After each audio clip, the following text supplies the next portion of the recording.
ఆంధ్ర రాష్ట్ర అభివృద్ధి లక్ష్యంగా కూటమి ప్రభుత్వం పనిచేస్తుందని వెంకటగిరి ఎమ్మెల్యే కురుగొండ్ల రామకృష్ణ అన్నారు. గత ప్రభుత్వంలో జగన్మోహన్ రెడ్డి సొంత ప్రయోజనాల కోసమే పనిచేశారన్నారు. రాష్ట్ర ప్రయోజనాలను ఆయన గాలికి వదిలేశారని రామకృష్ణ ఎద్దేవా చేశారు. వైసీపీ ప్రభుత్వ హయాంలో విశాఖ ఉక్కు పరిశ్రమను కాపాడలేకపోయారని విమర్శించారు. కూటమి ప్రభుత్వం అధికారంలోకి వచ్చిన తర్వాత విశాఖ ఉక్కు పరిశ్రమ విషయంలో కూటమి ప్రభుత్వం చిత్తశుద్ధితో పనిచేస్తుందన్నారు.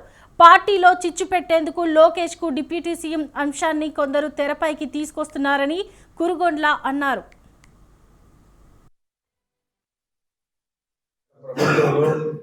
ఇప్పుడే చెప్పారు సోదరులందరూ కూడా, స్టీల్ ఫ్యాక్టరీ కూడా అమ్మేసి మూసేసి ఆ స్థలాలను కూడా అమ్ముకొని తినాలనే ప్రయత్నం చేశారు.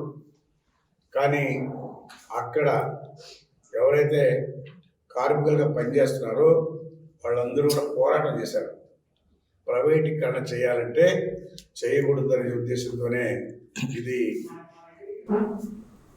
ఆంధ్రుల హక్కు, విశాఖ ఉక్కు అని చెప్పనే నినాదంతో వాళ్ళు పోరాటం జరిపారు.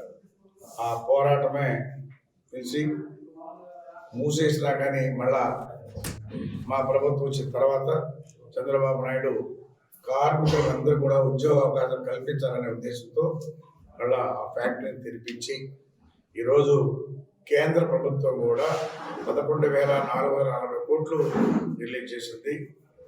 ఇంకా కూడా మా నాయకుడు